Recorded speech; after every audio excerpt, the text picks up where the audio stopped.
Before we get started, if you'd like to support us, we do have a Patreon at patreon.com/OSRS Trihards. We also have a new method. If you'd rather send us a one-time donation, visit buymeacoffee.com/Trihards.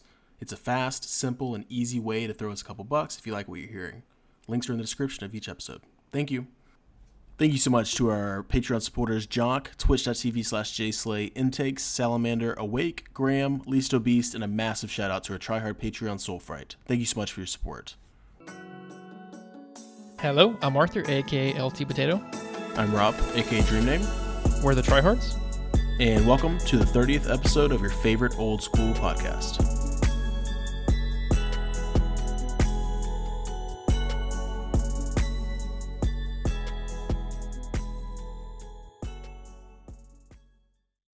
Nice. Take perfect. LT, I just want to commemorate us on 30 episodes. I think that's pretty huge. How nice, man. How good is that? It's a good sounding number. 30 is pretty up there, you know? It is. 30 weeks. 30 freaking weeks. This was started in August. Yeah. September. August. Yeah. Nice. 2020. Yeah, that's right. I like it. So first, we have a couple of different updates. Me and LT have tried out the Temperos, so that's been pretty fun. And they've changed it a little bit, so we'll talk about that. But first, what are you drinking tonight? You know, the same thing I was drinking last week's podcast recording. Vodka and grapefruit juice. Somebody mentioned that they heard me drinking this. They got thirsty from it. I mean, it truly is a good mix. And I was going to say vodka and citrus is a good mix. So orange juice, grapefruit, cranberry juice. Highly recommend. Oh, yeah. Sounds good What to me. you got? I'm drinking a nice little harder lemonade. Oh, you're still on the Mike's Hard. You know, people have been tagging you on Discord with their Mike's Hard or harder. They have. Mike's Harder. They have. But I made it even harder. You don't know what I did. Did you crack open the can, sip up a little bit, and then add like your own vodka shot into that can? Yeah. No. Well, kind of. Not a vodka shot, but I did like the 99 black cherry. What the hell is that? It's like, have you heard of like 99 bananas or anything? No, I don't know what 99 Bananas is. That sounds like a strip club name. It's just like a flavored liqueur, I guess, and you put it in usually like a bushwhacker or something. You put it in there. It's really good. I see. Okay. So it's a very strong flavored. Is a liqueur, bushwhacker like what is that? Like when you go to a party and everyone just dumps random liquor into a cooler. No. That's like a jungle juice. Jungle juice. So what's a bushwhacker? Bushwhacker's like a beach drink. It's like I think vodka or rum, and then it's like vanilla ice cream and chocolate. Holy shit, dude! They're incorporating dessert into drinking. Oh, it's so good. It's so good. And that's a bushwhacker? Usually, like, put some banana bananas in there. God, you're like a bartender now. So good, dude. So you know all this shit. It's just delicious. So I'll let you know. Okay. Actually, we both live on the beach now. So, but I grew up there. So yeah. Okay. And you too, kind of. But good. Yeah. So I've got that with some 99 black cherry in the lemonade. So it's kind of like a cherry. Dude, it's so good. Hell yeah. And we took a shot before this. Pretty potent. And we took a shot before this too. You had a vodka, right? Vodka, yeah. Yeah, I had vodka too with a pickle to chase. If that's weird for you, just know that's a thing. Apparently. Yeah, it's like a thing in Russian culture. It's kind of like a tequila shot where you do some salt and lime. Yeah, I would say in Russian culture we chase. I mean, I guess that's the American term, but yeah, we chase with something salty, like a salami or meat pickle. Works well. That's weird. Eating salami after a shot is weird. Straight but up. It's the fact of but it's no different than licking salt off your hand. It's a salty I don't treat. do that either. It's just weird. But you just talked about freaking mixing ice cream into your damn 99 vodka banana. Yeah, it's good. It's good. I mean, you can use rum in there too, some white rum, and I don't know.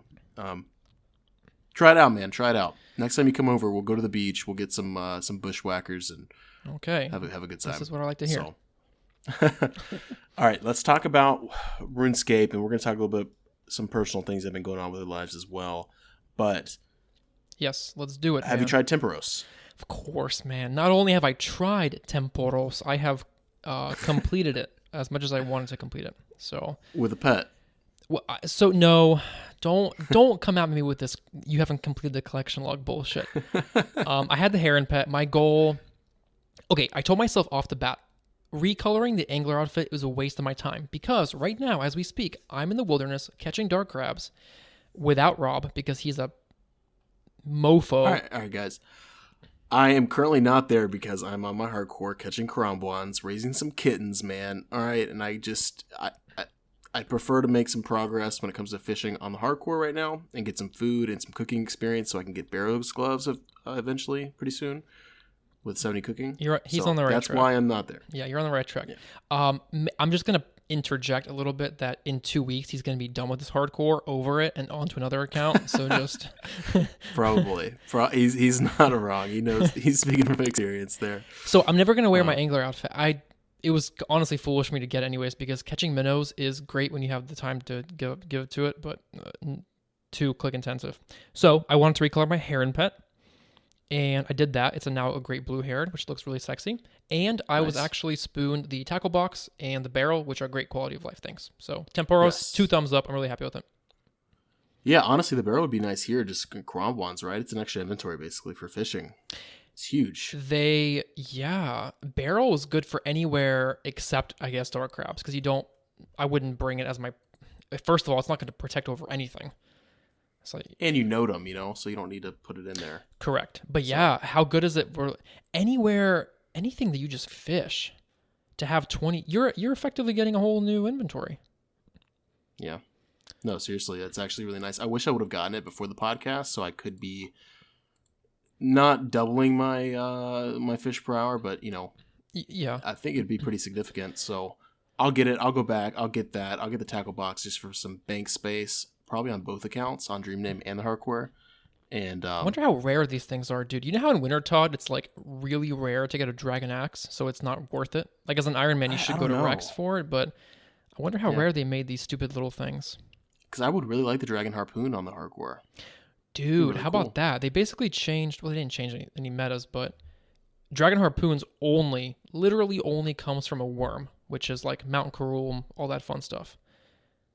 Now, actually, like level 3 skiller Ironmen, if they're out there, which there are probably, but they can get a dragon harpoon now. Pretty cool. Yeah. Well, they couldn't spec with it though, because you got to put it on to spec with it.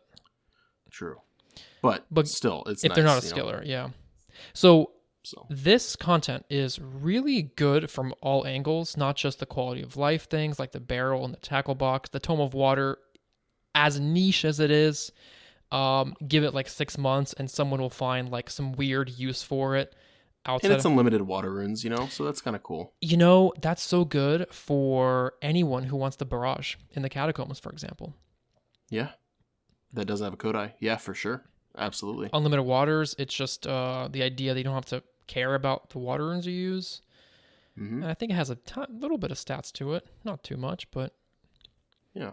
And the XP per hour, I'm really impressed. So at first they advertised something like 90k per hour at level 99. That's not really the case. So the way it works is, and we'll kind of get into the way the game works, but the way it kind of works is if you cook the harpoon fish that you obtain in the minigame, then you get more points. If you choose not to cook them, you will get more fishing XP per hour, but I feel like more people will be cooking them and therefore getting more reward points. Yeah, you kind of want to prioritize the rewards over the fishing XP, I think. Dude, even with cooking them, you still get decent XP. I was getting 50k an hour, and that's that's just day 1, day 2 without efficiency methods coming out. Yeah, I went from 72 to 74 fishing in 15 games. On which account? Your hardcore? Hardcore, yeah. You already have that much fishing level. Yeah, I'm 74 right now, so... Wow, impressive. Yeah, I mean, honestly, it's a really good experience. I could get some niche items, and it's fun, too, You go, basically the game, you get on the boat, everybody goes out there, you ship off, you get on the boat, I guess, in the actual minigame, and you go and you want to catch some fish, and you want to cook them, and you want to put them in a cannon and shoot them at Temporos, and that lowers his, shield, I guess, or his energy. Yeah, it's not called that, but it's like the first bar. Yeah. So once that's lowered, then you harpoon some minnows or something out by the dock, and it gets his energy down or something. I don't know. But Essence? once his energy's all the way 0, you beat the boss. Basically, you beat it. So you have to do like it's 2 like a rounds. tropical winter tot. Yeah, right? Tropical winter tot. Dude, okay. 2 complaints before I forget. Complaint number 1. Shit, I already. Oh yeah.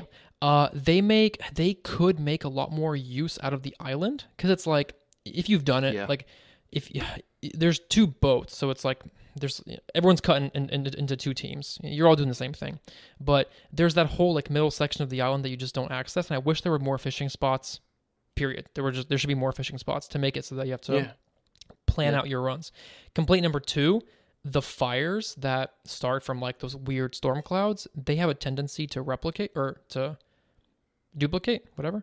And when that happens, it's really just like in one tick, it duplicates. And if you were in that path, you get screwed. Yeah. Have you had that happen to you? No, I haven't had it like actually like hit me or anything, but I have had it got pretty out of hand. But I just waited for the wave to come and knock it out. Very true. So every now and then a wave will come and you have to like tether yourself to a totem or the flag mast or whatever, the sail mast. So with a rope, so the wave doesn't knock you down and take some of your stuff out of your inventory. Mm-hmm. So with the fish, it takes a little bit of time to fish those. So you want to make sure that you don't lose those, or you just lose a lot of experience per hour and points.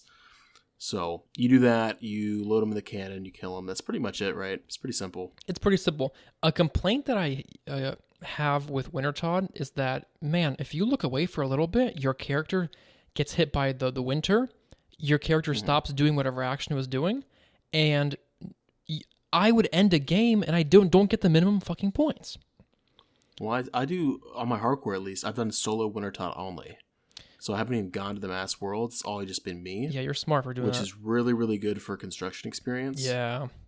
Which is why I have 55 construction. Holy and I haven't shit. touched it. I got it to like 15 or something before I started Wintertod to get a little more experience. And I haven't touched it since. So it's really good for starting out like on Ultimate Iron Man 2, definitely. It's such a night and day difference to start an Iron Man once you've played the game and you know like what's going on.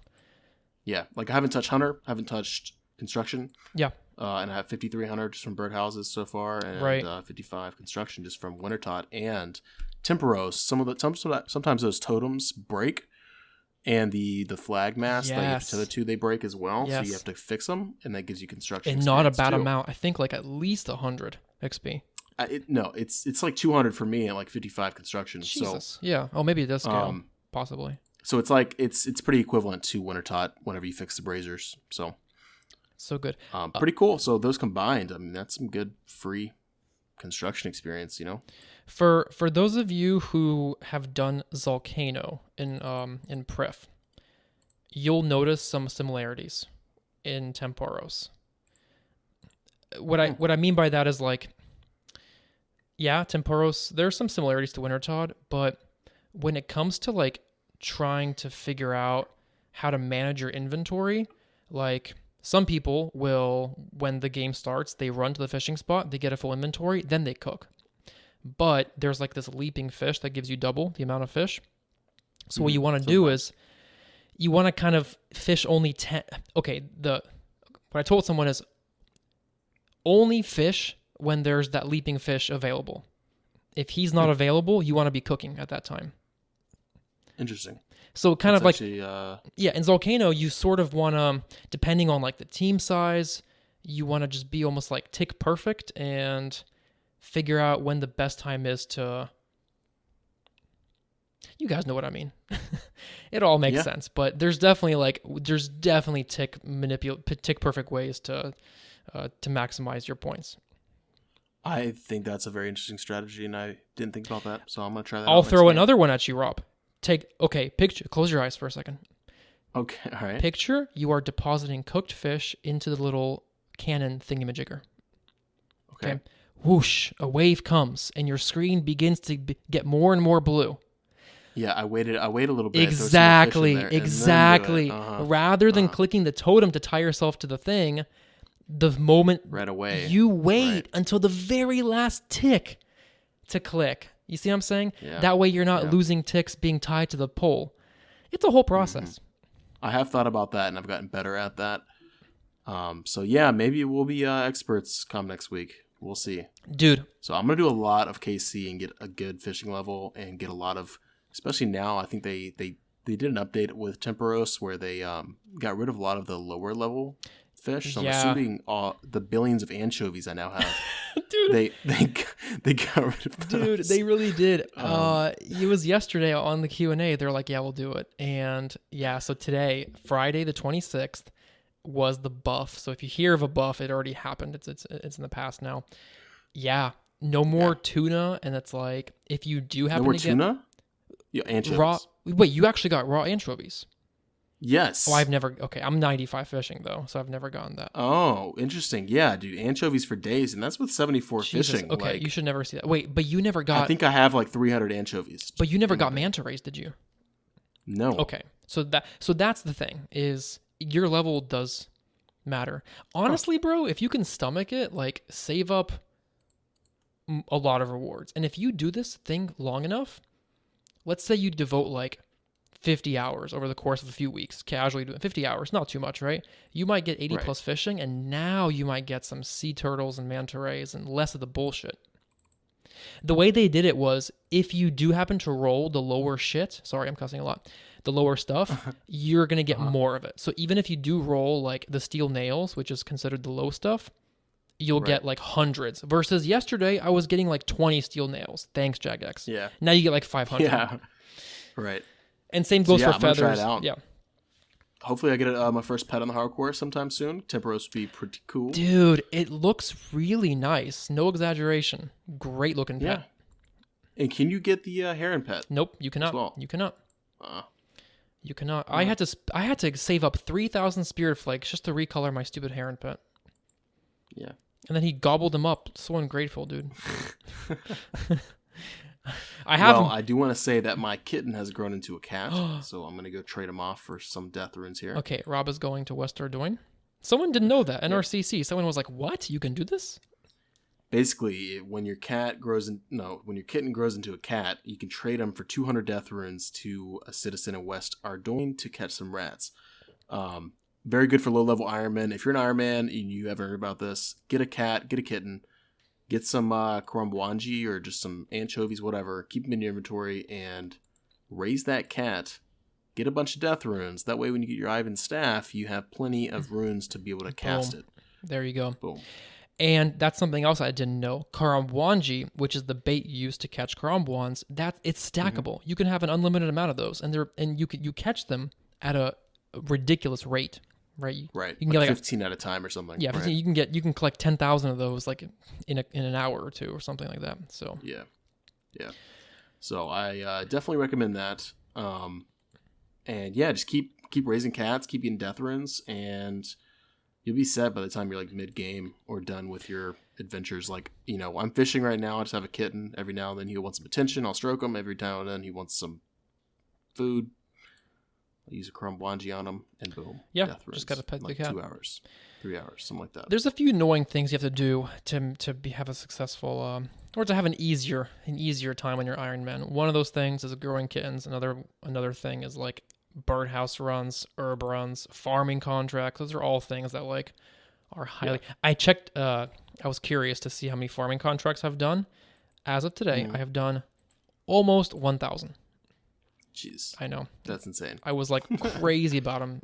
Now I just do them for kicks and giggles because it doesn't cost me any time, and it's just like, oh, you might get the occasional dragon fruit tree seed, U seed, magic seed. Like, it's freaking awesome. Right. Nice. Anyways. What else we got, dude? Yeah, so I just want to say this week I'm feeling good this week, man. You feeling good? I got the coronavirus vaccine. I thought you were going to say I got the coronavirus. No, Congratulations. No, the opposite, man. The opposite. So I got the vaccine. I got the Pfizer. So I got my first shot. A little bit of a sore arm, but I feel fine. Nice. Waiting for the sickness that comes with the second shot, but it's way worth it. Get to hug my grandma soon, So hell yeah, excited dude. About all that. Hell yeah. You seem like you have a pip in your step, Yeah, dude. I'm just happy, Okay, good. Hopefully things will start turning around. So, hopefully, man. Hopefully, that's good. I haven't been offered this vaccine, But that's fine. Alabama, I'm a dude. young, healthy guy. Yeah, I'll go to Alabama apparently. Yeah, I'm telling you, for some reason. I feel good. I feel residency. good, but yeah, well, So when the time comes, they have They have a bunch of like extra shots and stuff that you don't want them to go to waste, you know. So I'm sure. I left the military a couple months ago. I'm sure my old squadron has gotten this shot 1, 2, 3, 14 times by now. Of course, it's probably mandatory. I don't know. Maybe not. I'll have to ask them. Yeah, I'm curious actually. But all right. Yeah, pretty cool. Excited about that. Besides that, I mean, my hardcore, I've just been grinding on him. Got the Adamant glove so far. Wait, Adamant already? You had Mithril a yeah. couple days ago. Yeah. Are you telling me that you're questing? Right dude, I am Holy shit. at 154 quest points. Not too shabby. You told somebody in our CC that you don't mind. You don't like. My stance is I hate that shit. Like to do every quest again. It's kind of, I don't know. I like early game and I like mid game a lot. Late game is very tedious, isn't it? Especially on an Iron Man. I don't like grinding for one item for forever. Right. That's what I don't. I don't like doing one thing forever. So I like I get that change of scenery all the time. I get that. Nice. So, and on a hardcore, it's just kind of fun because, you know, eventually I'll die, but I want to see how far I get. Right. You know? Right. Where do you think you'll die? Best guess. Like, let's say you make it past like even DS2 and Song of the Elves and all that shit. Like, I'm hoping TOB. TOB would be a great place to die. But maybe, you know. Yeah, TOB would be a great place to die. Yeah. Yeah, it's a respectable place to die. So speaking of hardcores, Roydy, who I've probably watched for a total of like 30 minutes. Yeah. My entire Twitch watching career. This past week, extremely impressive. He now has like 300 or so kill count, corrupted gauntlet on his hardcore. Yeah. Constant completions. Do you know what he does? There is a brand new method of corrupted gauntlet to make tier 3 armor. It's extremely tedious, extremely click intensive. You have to be like tick perfect, but it's possible to make the highest level armor. If you don't know what to do in corrupted gauntlet, guys, usually just tier 1. Yeah, tier 1 armor, tier 3 weapon. That's the way it's always been. I've never even heard of a tier 3 strat. Lo and behold, it makes a huge difference. And I don't know, it's just such an impressive thing to watch. Right. Just throwing that out there. And he actually got the pet, so he's going for the blade. Huge flex. Huge flex on your hardcore to have a Blade of Saldor. Huge, yeah. But yeah, I mean, yeah, congrats, man. That's good progress on your hardcore there.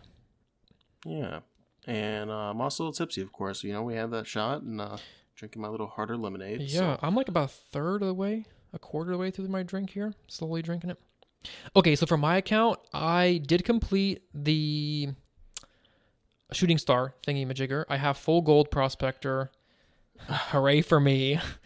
So dumb, but I got it. I have the ring. The ring is good. Okay, don't bash the ring. It's cool. I'm actually curious like how busy it is now, but I actually removed myself from the Discord server. Like, see ya, guys. No more. Oh, yeah. I got a private message about somebody wanting to sell me an Inferno cape today from, I'm assuming, did you get that? I did not get that. Okay, then that was from that stupid star mining Discord. So yeah, they went through all the usual lists, I guess, and just messaged everybody. They did. It's ridiculous. On like the third day that this Discord was like in existence, they acquired a sponsor. You guys know, like, for those of you new to Discord, there's like all these like Nitro. There's like a way to boost it to get more. Nitro boosting is pretty legitimate. I mean, that's just people donating to Discord, I think. That's like becoming a Patreon on Discord or something. Yeah, that's just like upgrading your Discord, basically. And people can, like, if they're a part of a Discord that they like or something, they can actually like boost it, support with it, the Nitro boost, and then it gets some more perks. I don't know how much it costs, but that's like you get more like emotes and stuff and some other stuff. So. You know what? I'm bold enough as far as our Discord goes, which is popping off. Thank you, guys. Can I just say something? Yeah. By the way, I was a streamer for like 2 years almost. My Discord that's associated with my stream has like 60 members maybe. Our Discord, Rob, that we started like a month ago already has over 60 members. There you go, dude. So shout out to you guys in the Discord. You guys are freaking awesome. We have a lot of and they're so active, and everybody's posting good food in there and everything else. From RuneScape to IRL things. It's awesome. It's so good. We have a bot that's called like a drop simulator, but it can do so much more. Apparently now you can raise your own freaking Tamagotchi on RuneScape in there. Yeah. Did you see that? Yeah, dude. Yeah. It's the most complicated bot system I've ever met. Seriously, you can make a minion. You type plus minion, and it's like, okay, hello, like name your minion, and then you can go train it. I clicked to go train agility. It's like, you don't have the agility level required. You basically treat it like it's an Iron Man. Yeah, it's pretty cool. Pretty cool stuff. So yeah, and you can do like trades. What's it called? Not trades, maybe. Like the flower game. Oh, gambling. Oh, the Yeah, you can gamble. Okay, so I went and gambled like. I made some money or something. If you do exclamation daily or something, you get, I don't know, whatever. Uh-huh. And I gambled it and won like 10 times in a row, dude. I had like 100 mil. Holy crap.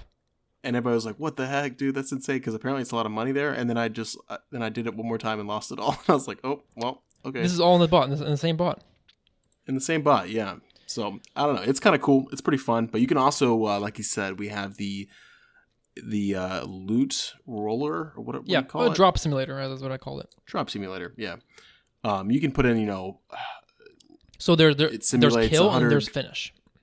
Yeah, so it simulates like, let's say kill. It simulates 100 Corporal Beast kills, and it shows you like 100 random drops of Corporal Beast all in like one nice little looking log with the loot tracker. So you could say like kill 10,000 Corporal Beast, and you might get a pet, you might get an LE. It's just cool to look at. It's pretty impressive if you do like kill 10,000 Vorkath. Like, holy crap, that's so much money.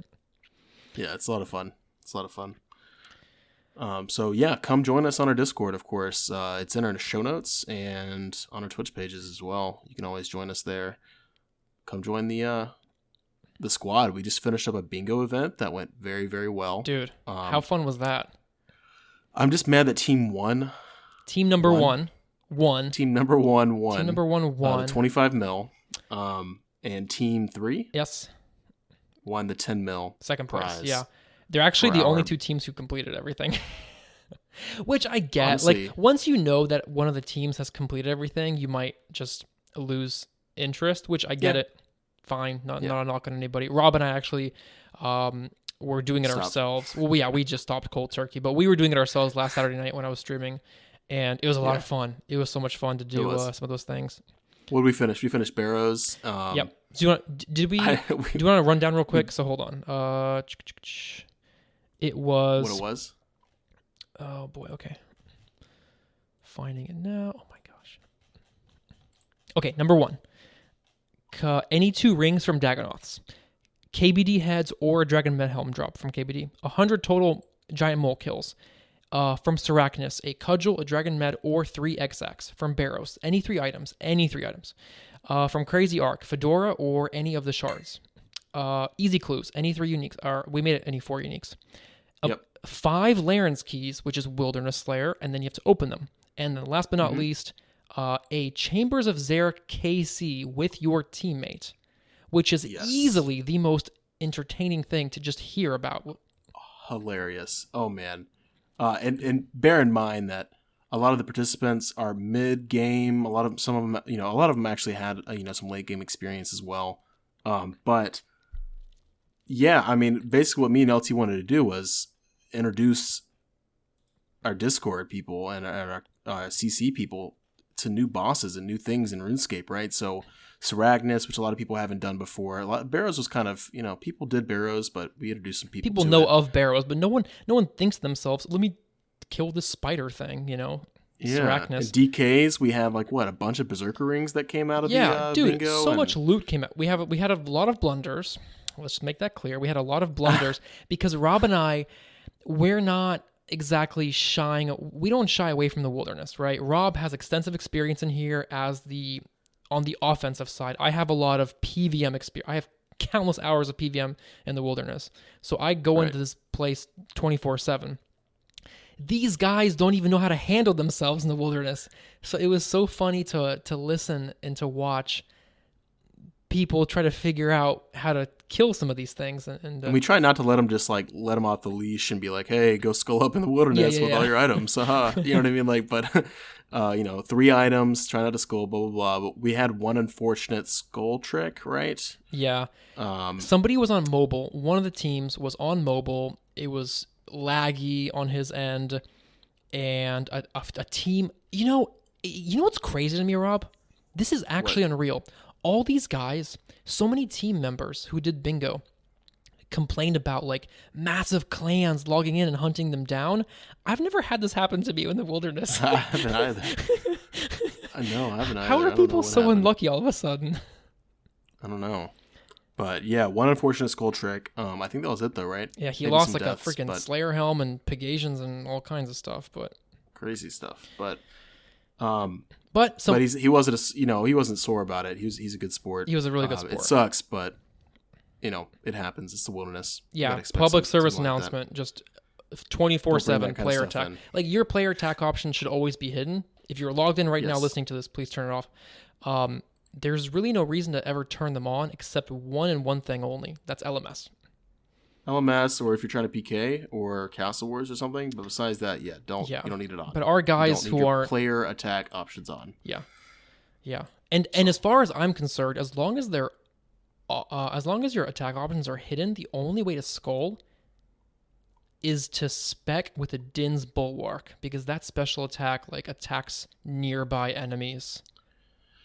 And I'm not too sure. There's another one, and I'm not too sure if it's true. Dragon 200? Maybe barraging an NPC with a player underneath it or something. And it catches it. Since it's multi. I'm not sure. I don't think that would be a thing, but I'm not sure. Yeah, but basically just be careful in the wilderness. That's our thing. Yeah. I did witness one Chambers KC with Huge Baby and Awaik, and it was just beautiful for the eyes. It was eye candy for sure. Rob messaged me. Hilarious. He's like, "Get in here now." I couldn't do it, but I got his message. He's like, "Get in here ASAP. This is the best content you'll ever see in your life." It was amazing. So Huge Baby, he's an experienced Chambers, right? He's good at it. He has a lot of KC. Awaik, it was his first time doing it, and like everybody's first time, it's very overwhelming. There's a lot of stuff to learn, a lot of stuff to do. He's not a bad player at all. Wake's actually a really good RuneScape player, right? RuneScape PVMer. But Chambers is kind of like a whole nother, I don't know, like another deal. It's a raid. It's completely different from just killing a boss once. Yeah, sure. You can walk in there with low stats. Not recommended, but regardless, it's... it was just really, really funny to see because Ohm has a lot of mechanics to him. Mm-hmm. And I think it took him like close to 2 hours maybe. Oh yeah, I think on average any team who completed their Chambers run, it was average of 2 hours. And just keep in mind, my solo PB is like 25 minutes or 24 minutes. If you're curious, like a standpoint, if you and your buddies do a casual 3-man raid, not scale, just like 3 plus 0, whatever, half an hour. If you guys are kind of bullshitting a little bit, 45 minutes. If like one takes it's even a little long, 35, 40 minutes probably max, unless you just something happens. Well, whenever we do drunk raids, like someone has to take a piss break before turns that 50 minutes max, right? 50 max is like right. A big team, kind of a shit show. So 2 hours is like WTF. Yeah, but honestly, I'm sure Awaik learned a lot from it, and we had a lot of other teams do that who've never done Chambers before, and that's what we kind of wanted them to do. Like we had with our bingo, each boss we had like a wiki link and some information about it for people who've never done it to go and look it up, to go learn about it, to go do it. So LT actually included a whole guide for raids, and I think a lot of people watched it, even though it's pretty overwhelming. Speaking of that, huge. You don't even know. You're looking at me like you're looking at me like you have no idea. What? Sync made a raids guide, correct? Yeah. It's a 2.5 hour guide. I recommend anyone getting into raids before you hook up with the Redo Raids Discord, which is what I would recommend anyone to do. Make sure you watch the Sync guide. Yes, it is for solo people, but it's very thorough. Bro, Sync got his omelet today. No, he did not. I swear to God. Oh Sync. My goodness. And let me tell you guys, this man has done 2,900 standard chambers of Xerix raids on top of 1,200 challenge mode raids. That's insane. Yeah. The drop rate of an omelet is 1 in 50 or maybe 55 purples. So on average, right, obviously you can be double, triple drop rate. In his case, he was quadruple drop rate. He has received over 200 purples to get this omelet. Huge. That's insane. 5 T-bows. I think he said that he's completed raids 5 times. He has gotten every of the 12 drops 5 times each. Jeez. It's insane. That's insane. Billions. Well, big congrats to him. He deserves it. Of course, 100%. he had the metamorphic dust, of course, by now. So probably way more than just one metamorphic dust. Oh yeah, I think he's had 2 or 3 metamorphic dusts, all the twisted kits. Yeah, crazy stuff. That's a big news. Yeah, that's huge. Congrats to him. He's one of those that really deserves it. Yeah. Let's move on to letters from Tutorial Island. Got a couple. Yeah. Let's read. We had one really, really long one that was very in-depth, very well written, and very introspective. Like, it made me feel like I was reading Foucault or like Homer Sapien or something like that. Like some very, very intelligent philosopher when I was reading this. Rob, we have philosophers listening to our podcast. This is I'm kind of embarrassed now. Yeah, this brought me back to college, dude. Foucault right here, dude. But it's from our boy Cord. Read the whole thing? I can read it, yeah. It's from our boy Cord. Cord, who is in the CC right now. Shout out to Cord. All right. Hey, guys. First and foremost, I need to say that I've really enjoyed listening to your podcast. I found the TRIHARD podcast about a month ago, and you have become a staple while I'm commuting out and about. While my daughter is way too young to understand what you are talking about, she certainly seems to enjoy the outro music. Hey, nice. I love that. That's awesome. Yeah, the Minecraft. All right. Great tunes. Keep going. Okay, I just joined the CC and look forward to getting to know folks while transitioning from playing OSRS as a single-player experience to something more community-based. Yes, very important. Aside from the praise, I'd like to pose a question to you both that might provide an interesting topic. Today, I started to read a book titled Reality is Broken, Why Games Make Us Better and How They Can Change the World by Jane McGonigal.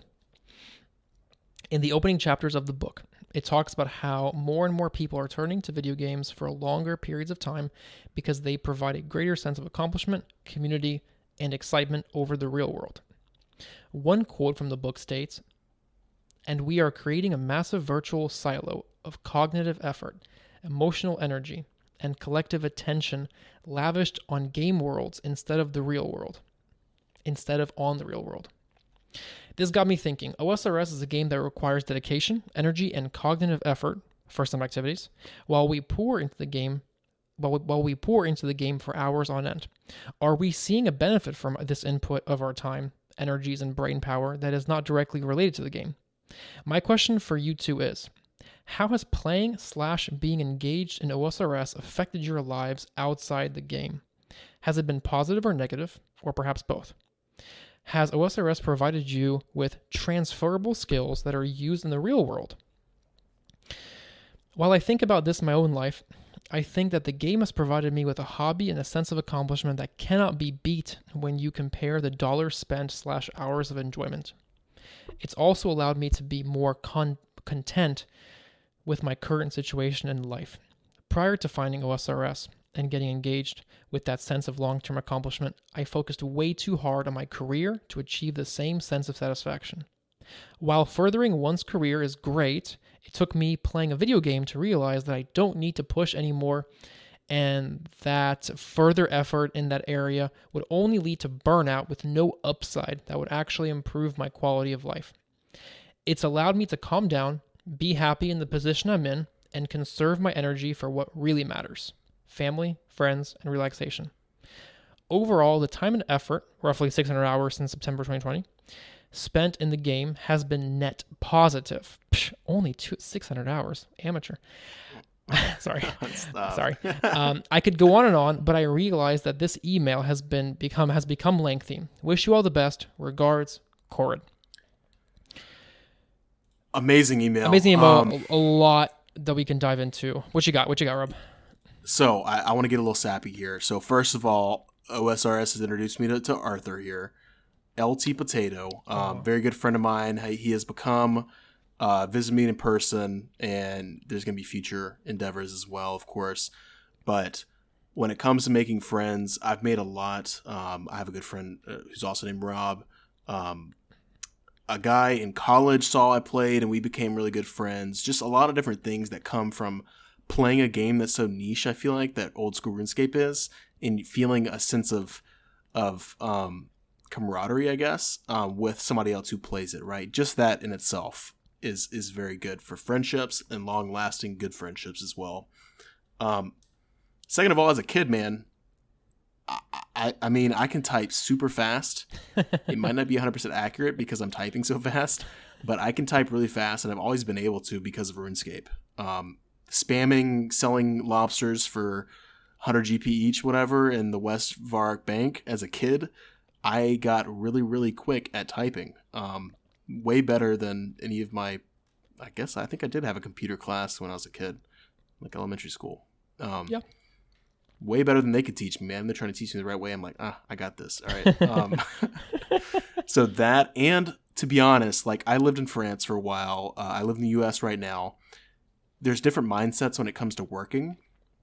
And I've always heard the quote, I'm sure you've heard it, but some people live to work, other people work to live, right? Right. You don't want to focus only on, I mean, obviously you want to do well in your job and life and make money and be able to provide for your family, etc. And of course, that's like goal number one, but you want to work to live as opposed to live to work. You want to work to be able to relax and to be able to have good times and spend time with family. And we're getting really deep here, but you want to be able to work to live. Nobody should should live to work. Like, work should not be their only goal. And I think, RuneScape, obviously there's some dopamine rushes whenever you get those drops. But you especially like in our Discord and our CC, we're forming a community with friends that we know. We got crazy intakes. We got Awaik. We got least Obeast. We got all these people that we have come to know and come to be good friends with. And I feel like it just makes it a lot more fun. If you had a bad day at work or a bad week, you jump on RuneScape and attend to some kittens that you're going to sell for some death. You PK some noobs in the wildy, right? I don't know. It's just it's a good time when it comes to that. So I think it's been a net positive on me personally. Obviously, you can spend way too much time in the game. It's very addictive. You can spend too much time, and you need to find that balance. But I think it has been a net positive for me. LT? Holy shit. That was a great speech. And I don't know if I can add too much more to those life lessons there. I think between you and Cord, you guys have hit a lot of proper nails on the head there. Yeah, community was huge. I think if I would have never started streaming, this would have never happened. I would have never met you. I would have never created my own community and met all the friends I have now.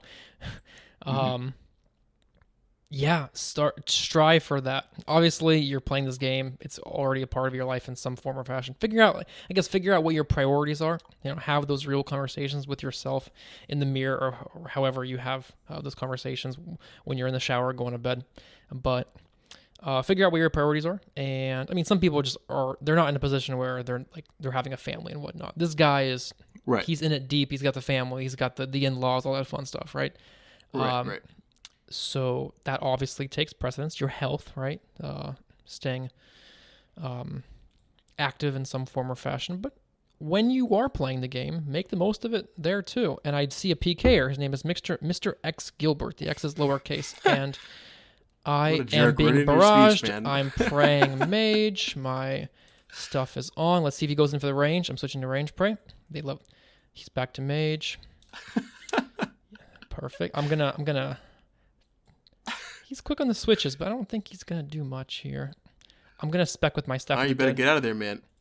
Yeah, spec with the staff. Yeah. Get out of there. I'm getting out. Use that lockpick. I'm getting out. Oh, I didn't bring a lockpick, actually. Down. Oh, shit. I didn't bring a lockpick. That's okay. He's level 121, Mr. X Gilbert. You guys can look him up later and laugh at him.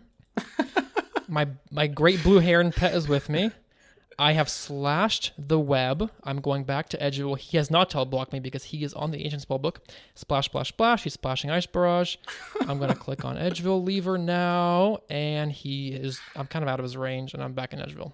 Easy as that, kiddos. Okay, anyways, as I was saying. Very well said. Very well said. By the way, 277 Dark Crabs on me, which I can now bank. Thank you very much. He's done you a favor, right? I mean, yeah. All right. Anyways, community. Yeah, community. Either create your own or join another one. There's no right or wrong.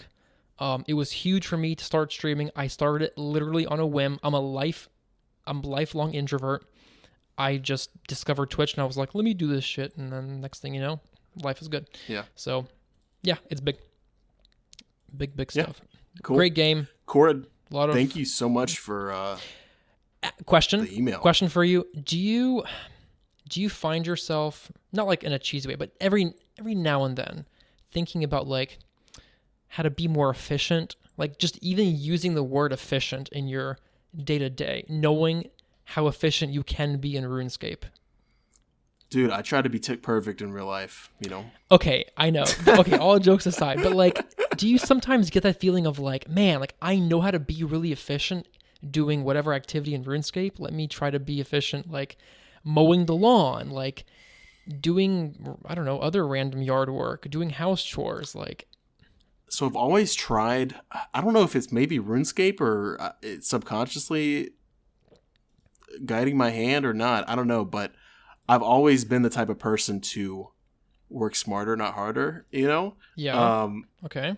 To find the ways to do something in a way that I can be more, I don't want to say lazy, but I can work less and still achieve the same goals. Okay. So I don't know if that's RuneScape speaking to me unconsciously. I don't know, but indirectly. But I have not sat there and thought, how can I be more efficient at this, like RuneScape or anything like that? No. Okay. But I have always tried to be more efficient.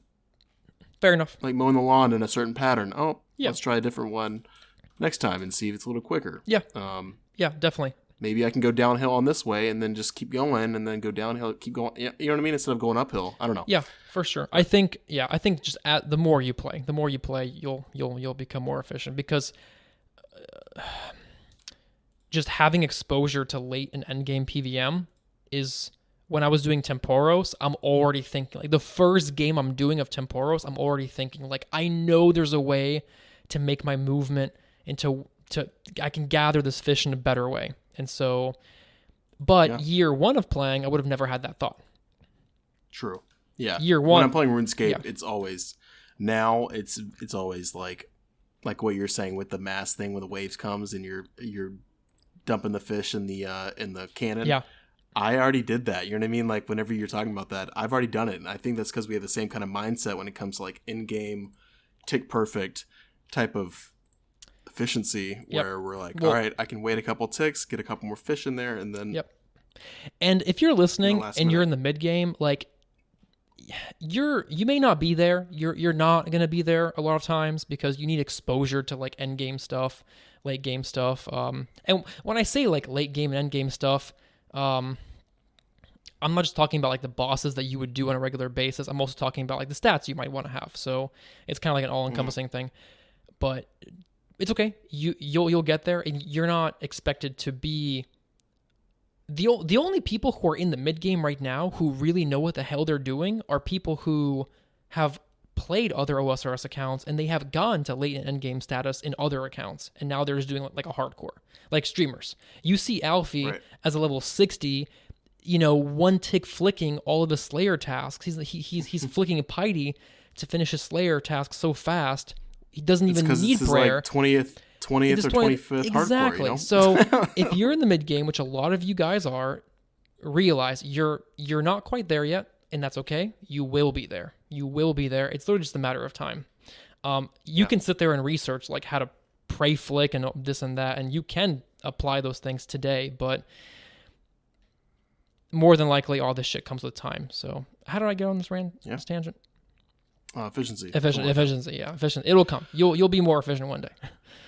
All right. I want to have a big shout out and thank you to Nughuffer. Ah, yes. He bought us 2 bonds, which is like the buy me a coffee thing that we advertised in the beginning. Right. He bought us 2 coffees, 2 bonds. And he says, "Thanks for hosting the bingo event, guys. I had a lot of fun trying different content and pushing myself to do things I normally wouldn't have done." Hell yeah. Nughuffer, thank you, man. Yeah. Thanks, Nug. We had a lot of fun hosting it. It was our first time ever doing it, so hopefully we did a good job.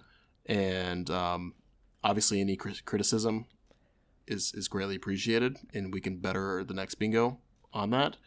But for sure. I think personally, it went smooth. As someone who's pretty like judgmental and like I want things to be like running smooth and like pretty top notch, I'm satisfied. Right. I'm satisfied with the way bingo went. I think our communication was great. If you guys have suggestions for I kind of like pseudo promised people that like the next bingo would be like more for like late game stuff, but it can be whatever we want it to be.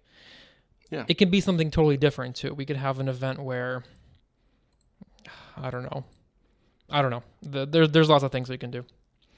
Yeah. That's like RNG based also. Dude, like one team, it took them over 250 combined kills between them two to get like a fedora from Crazy Archaeologist. Another team, 1 kill count, malediction shard, 1.5 mil. Crazy stuff. Crazy, man. Crazy. Just goes to RNG show. definitely plays a role, but of course that's the fun of it, you know? Yeah. So. Yep. Crazy stuff. So yeah, again, thank you, Nughuffer. Yeah, thanks, appreciate Nug. that. Thank you. When we see that come up, you know, we really, really appreciate the donation. So yeah, thank you. Appreciate it, man. Well, anything else you want to talk about? I think I'm pretty good. I'm about to eat this pickle here. Pickle and more grapefruit vodka. So I'm gonna take a sip of this Mike Harder. I need to finish it before the I should we're say at the end of the podcast, but now that next week there is no game update. They've already mentioned this, so we'll have less to talk about, I guess, as far as game stuff goes. And now that I've done the shooting star thing and the Temporos thing, I will be more focused on Inferno once again. But I am finding myself taking like breaks after every one of my deaths. Right, I'm still dying, obviously. So I'll plank in whatever wave I plank on, and then I'll go and do like I'm on a Hydra Slayer task. I'll do that for a second just to like clear my head, and then I'll get back into it. But I'll be doing that for a little while, hopefully consistently. And I have family in town this weekend, so I think I'm gonna go watch my cousin do on a tennis match tomorrow morning. So very cool. Let's not forget about our boy Kyle here. Let's read his real quick. His email that he sent us. Oh, he sent this like 20 minutes ago, didn't he? Yeah, very, very recently. So he says, "Hey guys, out of curiosity, what are some of your personal fondest / most nostalgic memories from playing RS way back in the day? Or if you started with OSRS, what are some of your favorite memories from an early game? As for me, it's a hot summer day. I get home from football practice, put on some pizza rolls in the oven. Nice. Head upstairs where it's humid as shit. We poor folks, so I turn on the stationary fan next to my desk, slump into the most gamer posture imaginable, and boot up OSRS. A few minutes later, the boys get home from practice as well. We all head to pest control to grind out the delicious combat XP. This is way back when portals didn't have shields and was some of the best XP in the game. Wow. I go grab my pizza rolls, grab a Gatorade, and recede into my hermit cave to have some good old-fashioned fun with the crew for hours on end without a worry in the world. Hope you're all doing well. Kyle." Yeah, he says he's nice, poor. Kyle. This guy says he's poor. Meanwhile, he's eating pizza rolls and Gatorade. I didn't have any of that shit. All I had growing up was vodka and pickles. Growing up. Oh, Kool-Aid, yeah. I drank a lot of Kool-Aid growing up. My parents didn't ever buy any like soft drinks. Yeah. So we would buy the Kool-Aid, make that on a hot day in Alabama, southern Alabama. So hot days, Kool-Aid. I definitely understand the fan because my dad is a very cheap person when it comes to air conditioning. Super cheap. So yeah, fans for days. And I'd say my most nostalgic memory, it's hard to say, but I had a friend growing up. He was older than me by 4 or 5 years, but he was like my best friend growing up. And I always looked up to him because he was older than me, of course. But He was a big gamer as well, but he didn't get into RuneScape that much, and I got him into RuneScape. And I think the memory that I have that just came into my head right now is one day he came over to my house and was like, "Dude, I got a party hat." Oh. And I was like, "What? No way," because we're poor. You know what I mean? Yeah. Like, how did you get that? Yeah. And he logged in and showed me it, and I was like, "There's no way that's a party hat." But it turned out to be one of the I guess Christmas events, you know, where they gave you that scarf and like the bobble hat thing. Yeah. And I thought the bobble hat thing was the party hat or something. Oh my god! So it wasn't a party hat. No, it was not. We were both still poor, but what year? You guys are so poor. You're just blind. I don't know what year it was. I'm very curious to look up when that bobble hat thing came out. Dude, they're so expensive now. Like even right now, they're billion. I'm not even sure what there's got to be a crazy black market for this shit, dude. On RS3, there's got to be a wild market for party hats and Santa hats. Bobble's 2005 Christmas event. Yeah. Oh, I remember that. That was 2005 when that came out. Oh, crazy. That dumb little hat with a scarf. Yeah. Is that what you mean? I think I'm picturing there's like a bunch of different colors. Yeah. Oh, actually, do you know the YouTuber Moteplox? Moteplox. He's made historical RuneScape videos in the past. Well, he just made one. I'm surprised it hasn't come up into my YouTube feed. Like 10 days ago, he made a friggin' historical timeline of RuneScape, 2.5 hours long, Rob, or maybe 1.5 hours long, from starting with 1998 all the way to 2020. Very well thought out, very thorough, and so worth the watch. I've already seen documentaries on this game, like different, and I think he was the one who made them before, but yeah, cool. I'll check it out for sure. It's wild. I think my fondest memory, I've got plenty of them. One of my shittiest memories is I actually merged my way all the way up to full Sarah rune, which I want to say was 1.5 mil. Don't quote me on this, but like along the ballpark of 1.5 mil. I even remember the part like where you would stand, where those items would be sold and bought. Like all the rune stuff would be the east side of the bank, the west bank, obviously, the West Varrock Bank. But on the north side of the West Varrock Bank would be all your expensive stuff. I remember that. Right? Mm-hmm. All your expense. So there would be like the Sarah. I got full rune Sarah, but like I would always love to like see how far I could go into the wilderness with it. So dumb. So I guess I went into like level 1 or 2 or 3 wildy with it. I logged out. Mom called me or something. Next thing you know, when I log back in, I'm binded. I'm whatever the hell the spell was. I'm binded, teleblocked, and taken for everything. I doubt you were teleblocked. I don't even know if that was a thing back then. Was it? Well, I guess you gotta look it up when that spell came out. You died regardless. But I died regardless. And another thing I remember was, I'm thinking this was like summer days. So like summer, there's no school. I guess like normally I would wake up at like 9 or 10 a.m. But what I would do is I would wake up at like 5 and just play. Nice. 5, but like quiet as shit. Quiet. Yeah. So no one thinks I'm awake. From 5 to 9, I would get like 4 hours of playing, and I remember myself chopping yew trees. Right. My dream was to have like 99 woodcutting free to play. This is all free to play, by the way. No members to speak of. So of course. Maybe like 07, 08. Yeah, 07, 08. Like G just came out. Maybe 09. Probably not even that late.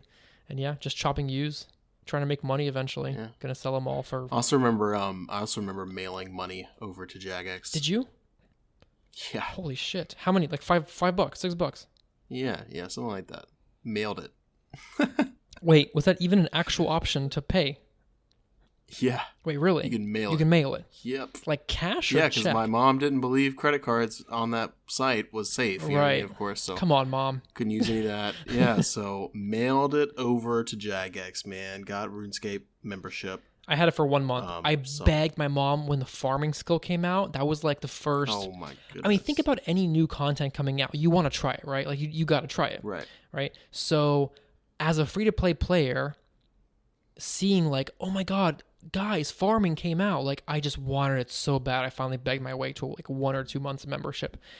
And of course, I had no fucking clue what to do with farming. I crossed the Taverly threshold. I'm now a member. I saw a farming patch, had no idea how to function this thing. And how to rake those weeds? Yeah, I had no idea how to rake the weed, and then I just logged out. That's it. There you go, man. And now, $5 for Jagex. And now here I am sitting at 23.5 million farm XP. There you go. I remember another. All right. Oh, hold on. One more funny thing. Ahead. I remember in the process of convincing my mom, I was like, Mom, if I'm a member, I can make more GP, right? GP.